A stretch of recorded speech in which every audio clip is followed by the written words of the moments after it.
Hey guys, Freddy here. Welcome back to another Retro RPG. The end of another week, the end of another poll. We've got a very surprising win for Starships of the Galaxy for the Star Wars role-playing game from Wizards of the Coast. Now as usual, I'll cover that in the desktop in a wee second, and I'll be back at the end of the video with some other poll-related stuff and some other channel-related stuff.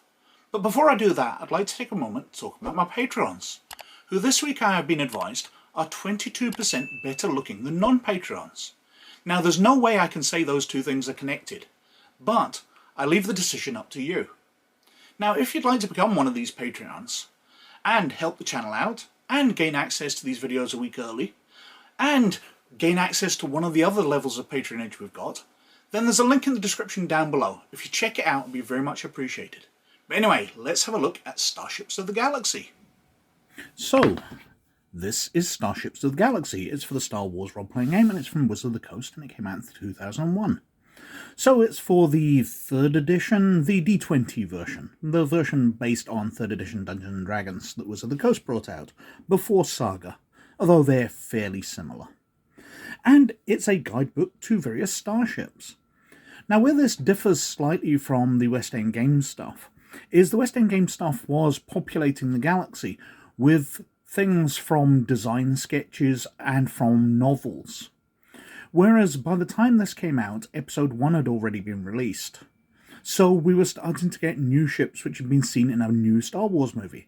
Although, surprisingly enough, there's not a lot in here. I think there's only maybe 1 or 2 ships out of the movie in this book. Which surprised the hell out of me. I thought they would have really focused on that because that'd be new material.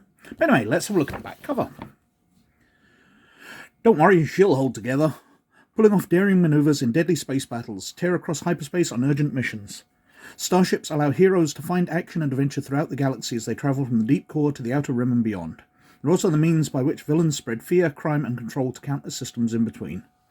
From starfighters and freighters to shuttles and capital ships, these vessels are a vital part of every Star Wars campaign.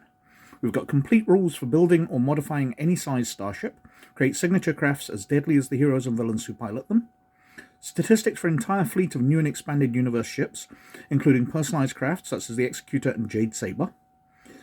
Advice and ideas for handling space combat that allow for more advanced battles, as well as some more streamlined encounters. Modular deck plans that provide material to create a vast number of unique ships. New feats, skills, and prestige classes.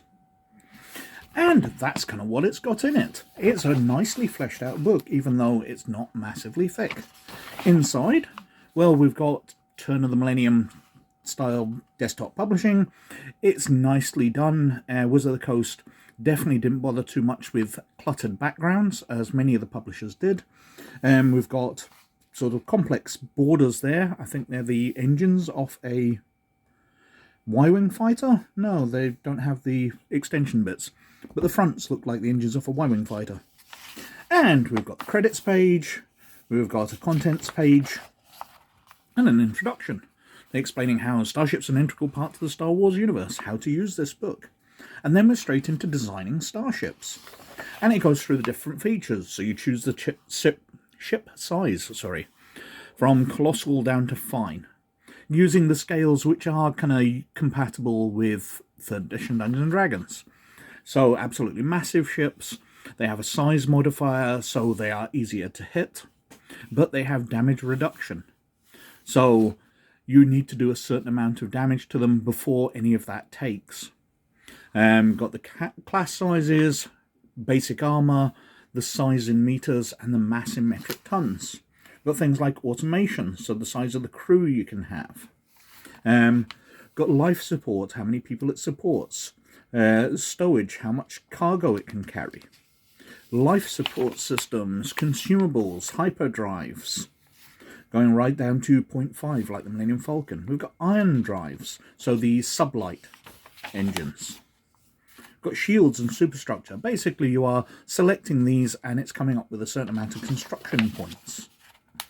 The base price. So once you've got your construction points, you can work out what the cost will be. Then we go through starship weapons. So we've got turbo lasers, ordinary lasers, missiles, concussion missiles, energy torpedoes, proton torpedoes, mass pulse generator tubes, ion cannons, Fire control, personal scale weapons, so you can have things like the turret that the Millennium Falcon has in Empire Strikes Back, which attacks the stormtroopers. You've got additional systems you can add to them. Cloaking devices, communication systems, maneuvering systems, slave circuits, sensors. Then we've got designing space stations. Now this seems to go over very much the same ground. I would have thought basically a space station is a slower or completely non-mobile starship, but apparently they kind of detail it slightly different. I would have thought the Death Star is just a big starship, but we've got the hyperdrives, superstructure, etc. to build yourself a space station. We've got shipyard secrets.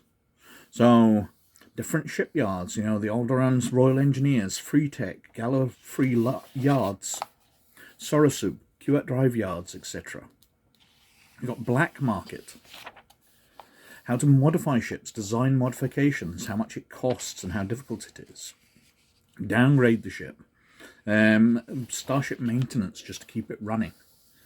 Then we've got new rules, and we go through new uses for old skills. You know, how computer use can be used on a starship. Crafting skill, how far-seeing can be used instead of fire control for when firing starship weapons.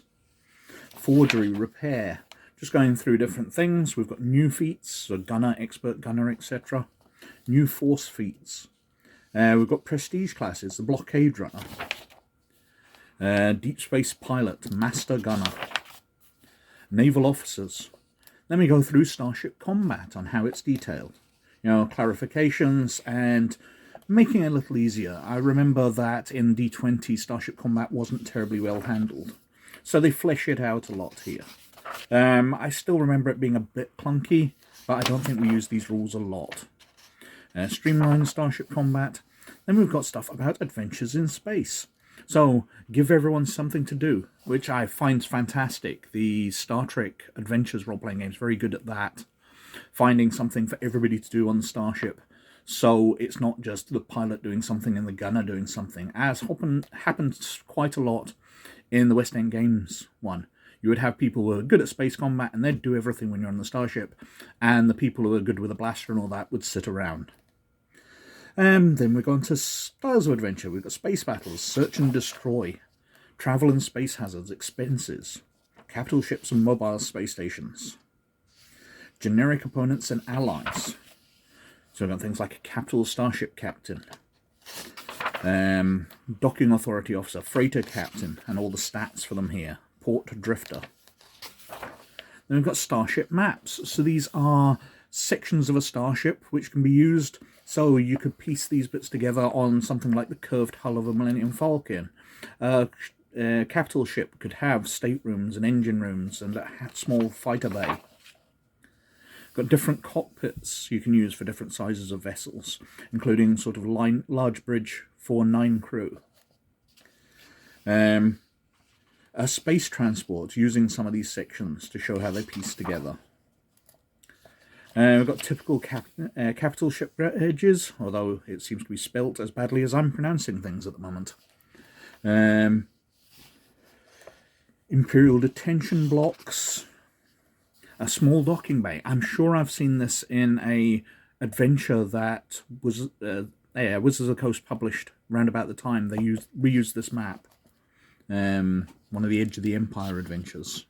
Then we've got plans for a Star Destroyer and Nebulon B frigate.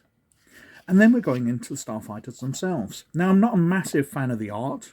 I would have much preferred clearer pictures. Perhaps some of the diagrams that we've had in the Complete Book of Starships or something like that. There was a source book. If they could have got the rights to reuse the plans, it would have been nicer to actually make it more technical. But we've got the A9 Vigilance Interceptor, the A-Wing, the B-Wing and the BE-2, cloak-shaped fighters, escape pods, E-Wings Type B, gun tugs, the I-7 Howl Runners, Lander-class shuttles, Mytil fighters, and Mytil assault bombers. I think that's the assault bomber and that's the starfighter with the longer weapons arms on it. A Phoenix Hawk light pinnace, which is obviously concept art for Slave 1. but it's supposed to be a slightly different ship, as they so often used in the early Star Wars books. They would get the concept art and just slap a different label on it. And that's why we get things like the Z-95 Headhunter, which is just concept art for the X-Wing. So we've got the stats for the X-Wing, the TIE Advanced, so Darth Vader's one, the TIE Bomber, the TIE Interceptor, and then we're up to Space Transports, the Action 4 Bulk Freighter, as used by Talon Card, I believe it was. Assault Shuttles, Barlow's Medium Freighters, Citadel Cruisers, Death Ravens, the Fire Spray, that's Boba Fett's one. Gallifrey Medium Transports, the Jade Saber. Got the Royal Starship, so that's one out of the prequels. Skip Ray Blast Boats, the Star Shuttle, I think that's the second. They're the only two I seem to remember being in it. Fiber Class Assault Air Cruisers, I believe these are all from the Expanded Universe. The YT-2400. What do we got here is capital ships, so Bothan Assault Cruisers, Carrack Light Cruisers, Carillion Gunships, again based on concept art for the Blockade Runner. Defender Class Star Destroyers, Hapen Battle Dragons, Dreadnoughts, Nova Battle Cruisers, Escort Carriers, the standard Imperial 2 Star Destroyer.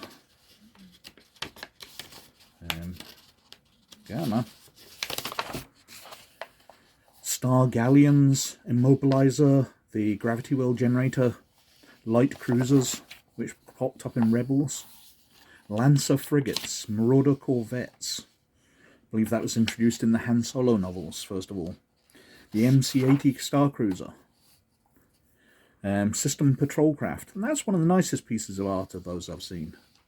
Victory Class Star Destroyers. And then we've got space stations, which the Executor is counted as a space station, which seems slightly odd.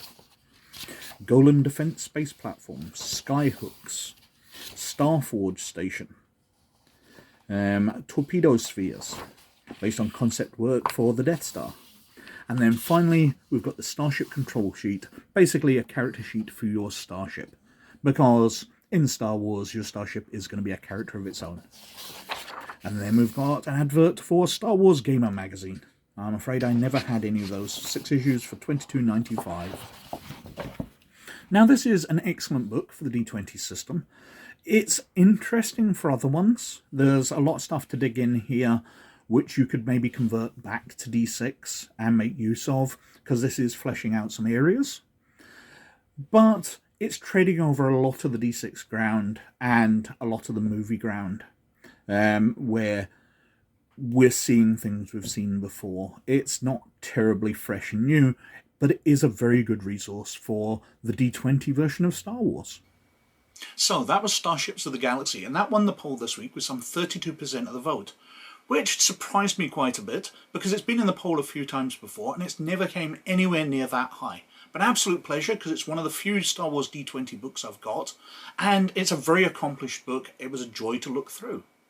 In second place, on 20%, was the Adept's Way for Earthdawn.